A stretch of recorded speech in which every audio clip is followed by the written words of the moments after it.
Leonardo da Vinci once said, "Learning never exhausts the mind." Hello, everyone, and welcome to Nerdy Optometrist, a podcast channel for all things optometry. And this is your host, Upti Vora. Please remember to listen to all my episodes on your favorite platform, and do remember to like and give me a thumbs up. Also, leave me a review. So, today we have an amazing guest with us that many people already know her because of her social media presence and all the amazing things she does. And I'm so excited to welcome Dr. Lisa Hornick, who has over 20 years of clinical experience and currently practices at Stanford Ranch Optometry in Rocklin, California. She received her doctorate in optometry from the California College of Optometry, where she attended as a US Navy scholarship. And we are going to dive deep into that experience as well. Dr. Hornick is therapeutics and glaucoma certified. She practices full scope optometry and is especially passionate about treating ocular surfaces and dry eye disease. She's done a lot of work in that space as well. So you can guess we have a lot to talk. Dr. Hornick is a fellow of American Academy of Optometry. She's a board member of the Sacramento Valley Optometric Society, currently serving as a president. Dr. Hornick has lectured on dry eye disease nationwide and in Canada. She has many published articles on the topic of dry eye disease, nutrition, and glaucoma. She has also been on numerous podcasts and media interviews discussing dry eye disease, women in leadership. Dr. Hornick graduated with her MBA from University of California, Davis in 2023. Congratulations. With a concentration in entrepreneurship and innovation. And now she's part of the Nerdy family. So warm welcome. Yay, so happy to be here. I'm part of the family. Very exciting. Thank you. Absolutely. Your bio definitely says you're a true nerd, though I keep calling myself a nerdy optometrist, but trust me, all my guests are biggest nerds in our industry. Yeah, absolutely. It's good to be a nerd. Absolutely. That's the new cool thing. So Totally. let's dive deep into the entire process. But I would like to start with my favorite question. How did you bump into the field of optometry or eye care? Okay, so going way back, I actually got my first pair of glasses when I was 7 years old. I was in second grade, and kind of a funny story. So I was, doing the vision screening with a school nurse, and I failed. And I was an overachiever, type A personality, even at 7 years old. So I was devastated because I thought when she said I failed that I didn't study hard enough for the eye test. So I came home crying, and my mom was like, "Oh my gosh, what happened? What's the matter?" And I said, "Mom, you'll never believe I failed the eye exam." And so she just laughed and she said, no, it just means you have to go see the eye doctor. So, you probably need a pair of glasses. So sure enough, I was a one diopter myope because I love to read. And I grew up in upstate New York, actually. So I was inside quite a bit because we don't have the best weather. And so I got my first pair of glasses. And honestly, I was kind of devastated. At that time, I didn't want to be a nerd. Now I want to be a nerd. But at that time, I didn't want to wear my glasses. And then, it got worse and worse, progressive myopia. We didn't have myopia management back then. They could have saved little Lisa, but, we just didn't have the technology or the insight or the research back then for myopia control. So I would have been the perfect candidate for that. But I, unfortunately didn't have that. So I progressed and progressed and progressed. And in seventh grade, I actually got contact lenses for the first time. So I loved it. I was so happy. It really boosted my self-esteem to not have to wear the thick eyeglasses anymore. And I became really interested in the whole field of optometry because I was like, not only can you see, but you can do contact lenses for people, make them feel good about themselves, make them look good and see good. So I loved my optometrist. She was a female doctor back when there weren't as many female doctors. So I was very inspired by her, thinking, wow, she's a woman in a field predominantly dominated by men, and she's doing so well and so great, and she just is the nicest person. And I just really enjoyed being with her so much that I actually started working with her when I was in college. So I was a receptionist at my eye doctor's office. I was the contact lens technician. I was the tech who worked with the patient. So I got to learn a lot about optometry. And the more I learned, the more interested I was. And so I always kind of knew I wanted to do something in medicine. My mom was a nurse, so I was always fascinated with medicine. And optometry just seems like such a great career. There was a period of time actually so my dad is an engineer and he really wanted me to be an engineer. So I said, okay, I'll try the engineering route. So I actually started off in chemical engineering. I wanted to do pollution prevention. And then I realized that, although I did well, it really wasn't my personality type. I wanted to do more interacting with people and not just kind of work on a computer all day, although I'm still working on a computer all day. But I just wanted more of that, the interaction with people and just to be more social. And so medicine just seemed like a really good fit. So I decided to go to optometry school, and the rest is history. So yeah. Love it. I have to give a huge shout out to your optometrist who introduced you to the world of optometry. And it's like, all these people out there who have been working in this space for years. And I think you did say some really nice things about like seeing a women optometrist, loving what they're doing and feeling if they can do, I can do as well. There's always this inspiration that we're looking for. And I'm glad you found one. So that's wonderful. I did like it. Oh, sorry. I just wanted to say I did like it too that, it felt like a nice work-life balance. So I like the fact that you could be a woman, have children, have your family, and do other things, and then also, have your career too. So that was when there was a time when I thought about going to medical school and becoming an MD, and got a little bit overwhelmed with, wanting more of a work-life balance. So optometry was just the perfect fit. Absolutely. And that's something that I believe most of the women, or everyone, I would say, because even men needs that work-life balance, that actually attracts us to this field of optometry, because it's not just like seeing patients, but it also involves so much more that you can do with like dispensing and business and innovations. Like we have so much to kind of conquer, and we can actually do multiple things in the same profession. And that's what I love about it as well. Definitely. So you did mention that you were part of a U.S. Army scholarship. Can you tell me a little more about that phase of your professional journey? Sure. Yeah. So I was accepted into optometry school. I went to the Southern California College of Optometry. I wanted something totally different, a totally different experience in upstate New York. So I went as far away as possible. And I just fell in love with Southern California and California in general. As fellow Californian, we love it here. And so I went to SCCO, I was, accepted into the program, and they sent a catalog to our house, and my dad was looking through the catalog, and he was in the Navy as well. So he said, wow, they have this Navy scholarship. This is really an amazing opportunity. They're going to pay for all your books and your equipment and your living stipend. And then they give you this job just right out of school. You have a 4-year job just waiting for you. And he said, you should really apply for this scholarship. And I said, no. I said, no way, Dad. And that is not for me. I am not military material. I'm not athletic in any way. I don't think so. And he was like, well, he goes, there's really not a lot of scholarships available. So you're probably not going to get it anyway. So he knew that I was competitive and kind of poking the bear. And I said, okay, I'll apply for it. We'll see what happens. And so then I got the scholarship, and then I thought, oh my goodness, what do I do now?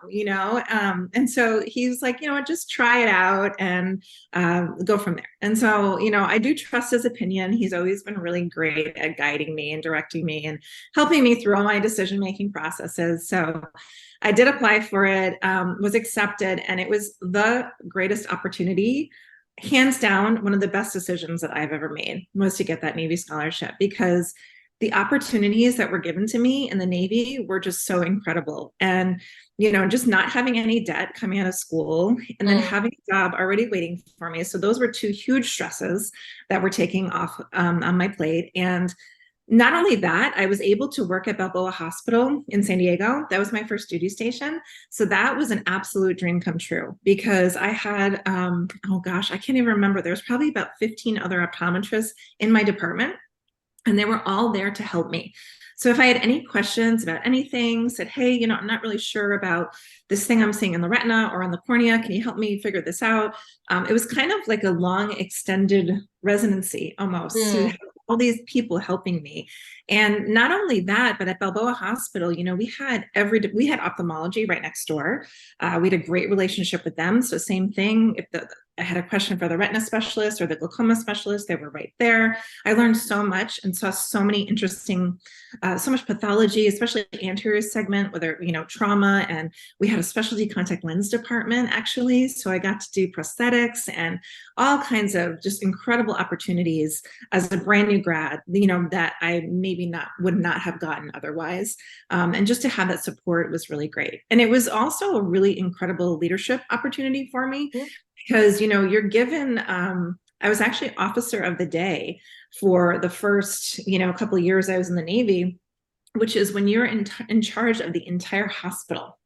So not just the optometry clinic, you're actually in charge of the entire hospital. So whether a toilet's leaking or even, on one end of the spectrum and the other end of the spectrum, someone passes away, you are in charge. You're the one that they come to when they have questions. So as a brand new, I call myself, I was a baby optometrist back then and a baby lieutenant in the Navy.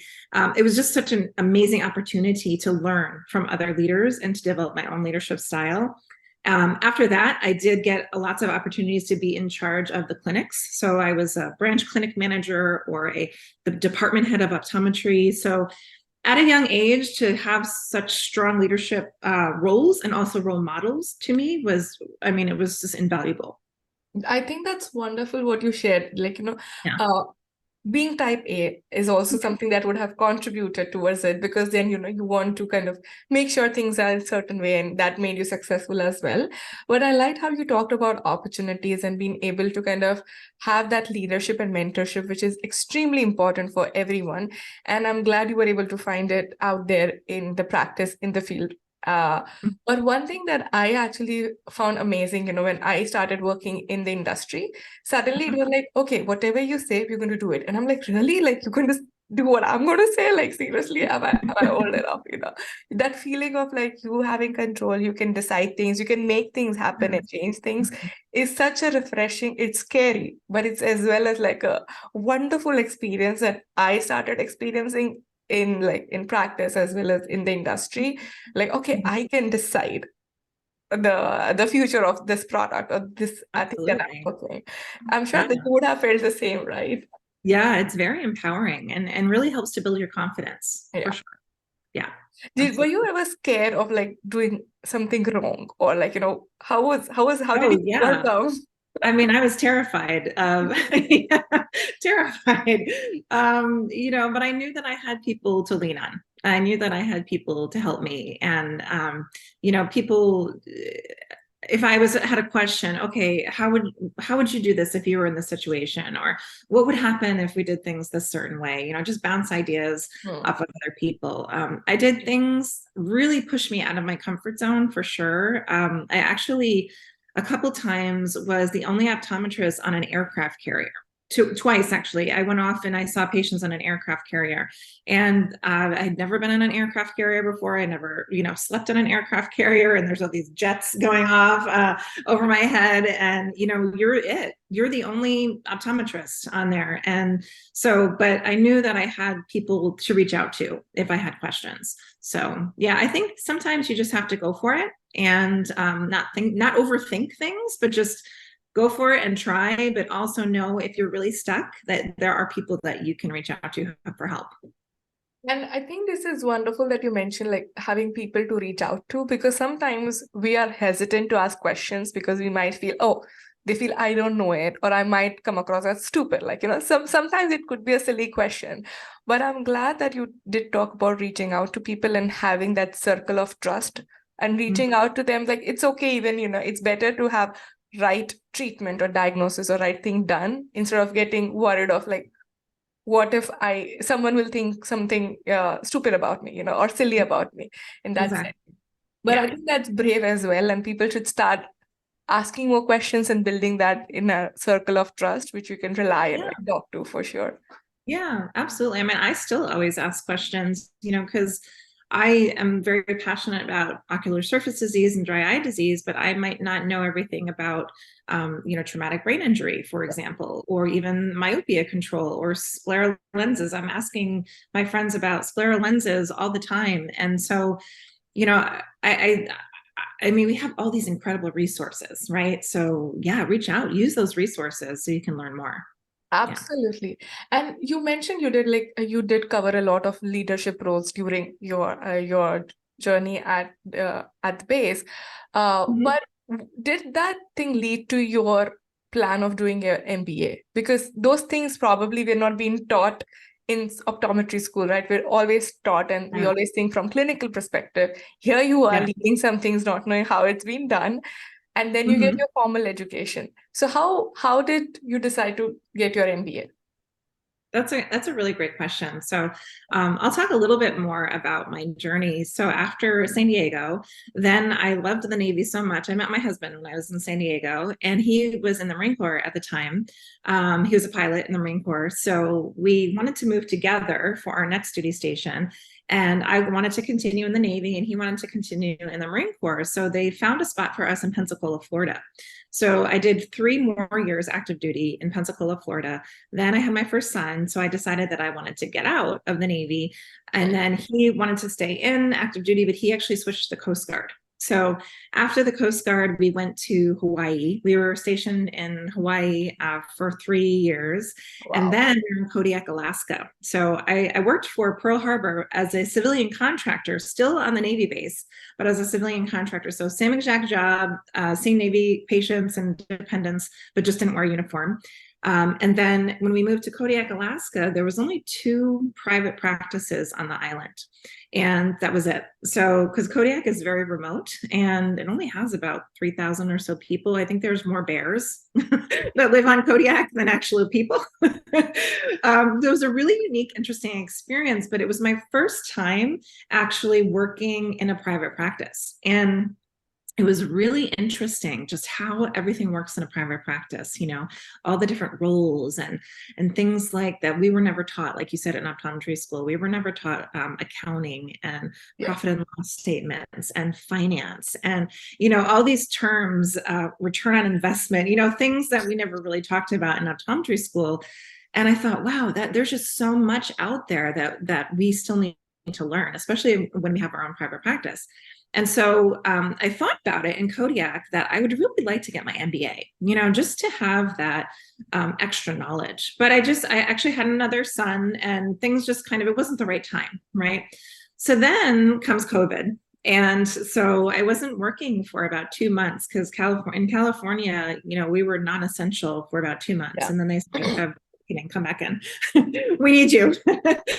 So then I went back to work. But in that 2 months that I was off, I really thought long and hard about what else could I do if I weren't able to see patients.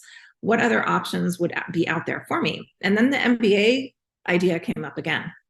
And so I actually had a GI Bill from being in the Navy. So they paid for my optometry school, but I also had a GI Bill and I needed to use that up. It had an expiration date and it was coming up soon. So I felt like the universe was telling me, this is your time. You need to go get your MBA right now. And so I applied to UC Davis, which was, very close to me and has a great program. And I'm so happy that I did the program. It just gave me so much more confidence to understand all the different things that you can do. In optometry, you don't have to have a private practice. You can like exactly what you're doing. You're doing something very different. You did consulting and now you have your own podcast and you work with industry. So there's so many different, that's what I love about optometry. There's so Yes. many different avenues that you can take. So if you don't like a certain thing, if you're not happy in the role, there's so many different options. And getting the MBA was just like a launching pad for that. I got really excited about like I said, entrepreneurship, innovation, startups, just you could do anything. It's really exciting. So that's kind of how the MBA process started. And I was going part-time because I was still seeing patients and I went part-time. So it took me about 3 years to complete the program. But it was a great program. Really enjoyed it. Yeah, it's always interesting, how we land doing something like MBA? Because I know there are many people like, oh, I want to do MBA. And my first question, like, why? Uh-huh. Why do you want to do an MBA? And I liked how you were, track back your story and you shared your reasons and like why you chose to do that. And it definitely changed my perspective. Yeah. To the whole new world of business and industry, and it helps me like zoom out a little bit and Yeah. have like an overview of things. Otherwise you're like so focused on one part of things. But it definitely is extremely helpful to kind of get like that expert advice on every different aspects that we need to keep in mind once we are out in the industry for sure. Exactly. And I still will never be a accountant, right? I'll never be a finance expert. But I have all that background knowledge. And so now I can really understand all the different details and aspects that go into it. And so it's given me, exponentially more confidence in that area. And it's really helped actually my public speaking, because we had a public speaking class that we had to take, because public speaking is such a huge part of business, right? And so that really was interesting and gave me so much more confidence. And I love that you say you zoom out, because that happened to me too when I got my MBA. We kind of get in our optometry bubble sometimes, right? And when I was with my MBA students and my classmates in my cohort, they were just from everywhere, from technology and agriculture, because UC Davis has a huge, agriculture and wine industry and technology. And one of my best friends works in the Bay Area, works for Meta, so it was just so interesting to see everyone else's journey and what they were focusing on. I think the most interesting thing was the artificial intelligence. So there's a lot of students in my cohort who are also interested in data analytics and artificial intelligence, and the way that we can bring those subjects and how it's going to affect healthcare in the future. That was so exciting to me. I love that stuff. So really nerded out there. I'm sure. And one other quick thing that I actually enjoyed was, so everybody comes, as you rightly mentioned, right? Even in my cohort, everybody was from completely different industry. And then you are out there talking about like eye care, because you think, because you've always been surrounded by optometrists, right? You feel this is it. And here you are the only one holding the fort and explaining what these things are like and what the companies are and what we do. Compared to your friend in Meta, right? Like everybody knows Meta, but nobody probably knows like Cooper Vision. They know J&J, but not the vision section of it. Exactly. So you're out there talking about like the industry, and then you will start looking at the finances and like the business side of it and why they are doing what they are doing, and understand from business perspective versus the clinical perspective, which we were more focused earlier. So I enjoy talking about eye care to my colleagues. Yeah, that's such a good point. One of my favorite professors was my marketing professor. She was just so amazing and so down to earth and so helpful. And she was always like, dry eye. I had no idea, because I kept talking about dry eye and intense pulse light, and and everyone's like, "What is she so passionate about dry eyes?" And then the more I talk to them, they're like, "I have dry eyes. I have dry eyes. I didn't know I have dry eyes too." So you're right. I was able to help them, and they learned from me, and so it was a very mutually beneficial relationship. It was a lot of fun. Absolutely. Yeah, I enjoyed my MBA as well. Going away from MBA and coming back to optometry, I know you recently also worked on writing your book with all the other things that you've done, and you were one of the authors in it. Can you tell us a little more about when did you get time and what was that journey about? Of course, you're passionate about dry eye, but let's talk about the book writing. Yes. Yeah, this is a great question.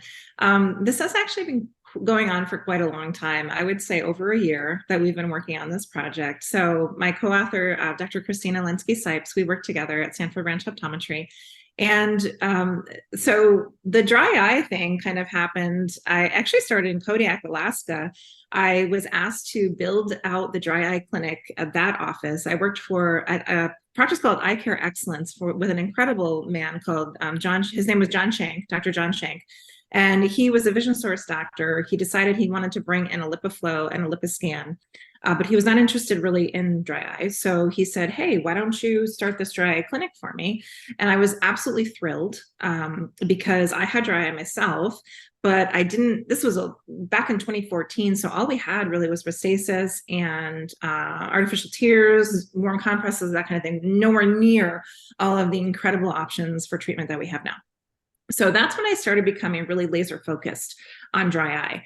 And then we moved, our time was up in Alaska, and we moved back to California, to the Sacramento area. And I worked for a friend of mine, Dr. Aaron Leck at Clearview Eye Care, who is actually another Navy optometrist with me in San Diego. So it's funny how things come, full circle. Full circle. Yeah. And he saw that I had built the dry eye clinic in Kodiak and said, you know what, I would really love a dry eye clinic here in our office. At the time, that was around 2017 or 2017. There wasn't a lot of dry eye specialty clinics in our area. So I said, yeah, that would be amazing. I would love that opportunity. So I actually was able to build it from scratch, which was so incredible. Everything from the paint color on the walls to, what products are we going to have, to what's the flow going to be? How are we going to integrate dry eye treatments, specialty treatments, whether it's at-home therapies or in-office treatments? How are we going to, incorporate that into our flow and recommend it to our patients? So that was really an exciting time.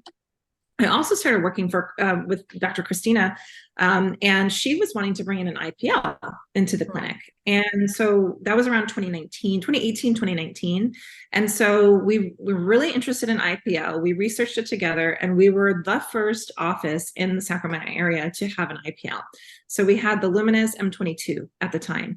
And we were just so excited because this was some technology. It was a game changer for our dry eye patients. It is, and it still is. It's our workhorse.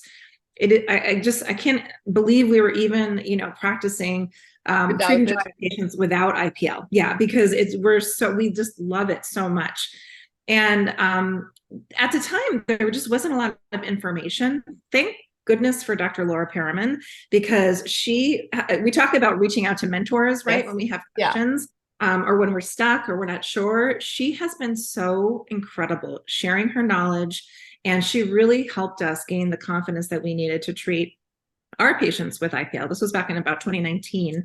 Then in 2021, when the Optolite came out, the first FDA approved specifically for dry eye disease and meibomian gland dysfunction, we said, you know what, this is so important. And there's a lot of confusion out there with different IPLs and how to do IPL and how to incorporate IPL into your practice. Who's a good candidate? Who's not? So we noticed that there was nothing out there specifically for eye care, written by eye care providers to eye care providers when it comes to how to use an IPL. And there's a lot in dermatology. And I saw a couple books and manuals written by dermatologists. And there is a manual, of course, that comes with a device, but it's about 700 pages, and it can be a little bit difficult to get through. So we noticed that there wasn't enough consistency when it came to how to treat IPL patients. Some people were doing it this way, some people were doing it that way. And we just wanted something, a resource for when patients, had questions and doctors were needing extra help, that we wanted a resource that they could go to that was specific to eye care, written by eye care providers and for eye care providers. And it's the first real book out there like that. So yeah, we just really hope that it can help people. And by helping doctors, we can in turn help that many more patients.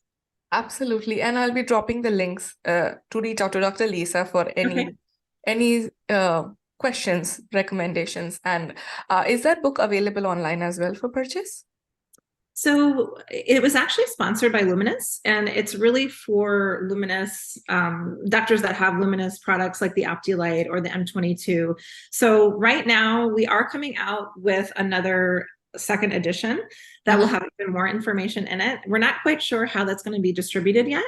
But if you have questions, please reach out to me. And once we have more copies, and if you'd like a copy, we can always send you one. So yeah, let me know. That's exciting. Thank you. Yeah. And keep an eye out, because we might have more things coming out in the future. So that's wonderful. Do follow Dr. Lisa.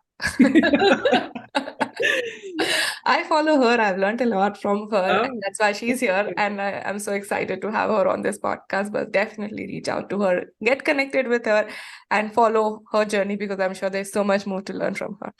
And we did talk about all the amazing things that you did. But of course, in this entire journey, there might be few challenges. Uh, yeah. Sometimes I like to call them roadblocks, but I Mhm. recently learned that they could be challenged opportunities. So I would like to say, tell me more about your challenged opportunities. Another great question. So, being a military spouse was probably the most challenging, or roadblock, we'll say, because having to move every 3 to 4 years, you're kind of starting over from scratch every time that you move. You're not just getting a new job, but you're getting new friends, new grocery store that you want to go to, new doctors, new dentists, new schools for your children. So having to kind of always pick up and start over was definitely a challenge. And the biggest challenge for me was probably our move to Alaska, because I was, very comfortable in my Navy optometry setting. By the way, if anybody has any questions about military scholarships, or you're interested in a military scholarship for optometry school, also reach out to me. I'd be more than happy to share my experience and chat about that. But moving to Kodiak was difficult because when we were living in Hawaii, I took about 2 years off to take care of my first son. And I was a stay-at-home mom for a little while. But then, of course, I wanted to go back to work once he was older and able to go to preschool. So I didn't have as much full-time experience. I only had about a year of full-time experience when I lived in Hawaii. But prior to that, I had 7 years of full-time experience, and I had a California license and a Hawaii license. But when I moved to Alaska, I had a hard time getting an Alaska license because they only look at the last 3 years of your time. And I only had about 1,000 hours of full-time clinical experience in the last 3 years, because it just so happened to be the time that I was home with my son. And it was either you could have 3,000 clinical hours within the last 3 years, or you had to take your state boards again. And I said, thank you, but no, thank you. Definitely not taking my national boards again. That was traumatic enough the first time. I do not want to relive that trauma. And we were leaving again, right? So we were only there in Alaska for 3 years. So I actually brought it up to the state board, and the Alaska State Board, and I said, hey, is there any way that I can get a military exemption? Because I have an active California license, I have an active Hawaii license. Can I have the reciprocity from those licenses and, go to my Alaska license? And at first they said no. They were not willing to help me. They said I had to retake my boards. And I said, it's really detrimental to my career because I really want to work. The only options for me to work were in private practice. And I had to have an Alaska license. And so I actually ended up, I wrote a letter to the board. I was really working hard with the board, trying to some sort of a military exemption, spouse solution, I actually went all the way to the Alaska governor. And finally, they agreed to do a military exemption for me. And thank goodness they did, because that was the experience that I had with my first experience in private practice. It really inspired me to be laser focused on dry eye disease. And I became very passionate about dry eye, still am today. And that was my inspiration for getting my MBA. So, these things happen, and it's just so interesting to look back to see how your story or your journey unfolds. But they did get the military spouse exemption. And so now they have a policy specifically for military spouses in Alaska. And there's a lot of military bases in Alaska. And so I hope that helps someone in the future. Yes. And so, like you said, there are kind of these career challenges, but then they become opportunities. And then I just hope that it helps the next military spouse to pave their way to be easier to get an Alaska license. I don't know. I haven't checked on the rules for Alaska recently, so I'm not sure if they changed the requirements, but I just think any opportunity we have to support our military, we should take advantage of that. Absolutely. And and that's why I was like, I always used to ask roadblocks, but they're like, oh, those are actually opportunities. The challenges that we turn into opportunities. But I also loved something that you said was your process because you wanted to do it, but you didn't give up. It could have been so easy to be like, oh, you know what, I can't. Let me just stay at home or find some other Mhm. option. But you really worked hard. And, being passionate about something shows you being like, consistent, and like you being persisting in terms of making sure these things are made Mhm. available, because your experience didn't change, and that's incredible. And I'm very sure it would have helped someone, or at least it gave this new perspective to the policymakers, to the government, to the society there, that hey, we need to consider this. So I think Yeah. kudos to Yeah. you, and I feel it's really brave of you to kind of go out there and knock Yeah. every door to make it happen. Yeah. And then I think, that was my first experience with organized optometry too. And it showed me how important it is to be involved in your local society and your state association and the AOA, the national Yeah. associations, because we have to have an impact on the future of our profession, and that's the best way. That is getting involved in organized optometry is the best way that we can make our voices heard and make sure we have an impact for not only our future and our current situation, but our paving the way for optometrists in the future too. So I'm very passionate about organized optometry also. And I think that's why you're the president as well. And I'm so glad. I could see your leadership skill and your passion right through Yeah. this conversation. And I love this energy that you share about like, let's help everyone, let's go together, like let's grow. This is incredible. Oh, thank you. I mean, that's the only way to go, right? It's just, yeah, you're so much stronger as a whole than as a Yes. single entity. Yeah. Absolutely. So we did talk a lot about optometry and, eye care. And now we're going to switch to my game segment where we can know a little more Okay. about you. It's a rapid fire. The rule is simple. Okay. I'll ask Okay. you a question. Tell me the first thing that comes to your mind. So Okay. are you ready? I think so. Let's see. No pressure. Just quick answer. Okay. All right. My first question. Tell us about your favorite destination. My favorite destination, Hawaii. Hawaii. Wonderful. Your hobby or something that you like to do apart from optometry during your downtime. I love to travel. Any chance I can get to travel, I love. Wonderful. One thing about you that people don't know. Ooh, one thing I feel like I talked a lot and don't tell people a lot about me. Halloween is my favorite holiday. Maybe you don't know that. Yeah, Mhm. wonderful. Tell us about your favorite cuisine. My favorite cuisine? Mm-hmm. Oh boy, that's a tough one. I love Italian food. Growing up in New York, and my mom is half Italian, so big Italian influence, but I also love sushi. So I would say it's a tie between Italian and sushi. All right. If we were to write an autobiography about your journey, what would you like the title to be? What would I like the title to be?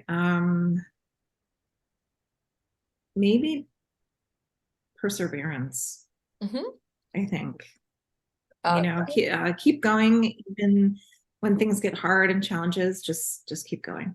Keep persevering. So Perseverance. Wonderful. One thing that you would like to change about the eye care industry.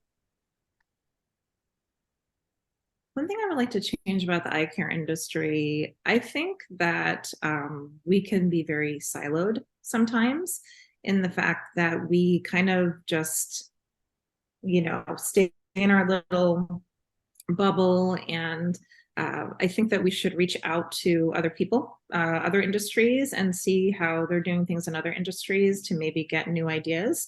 Mm-hmm.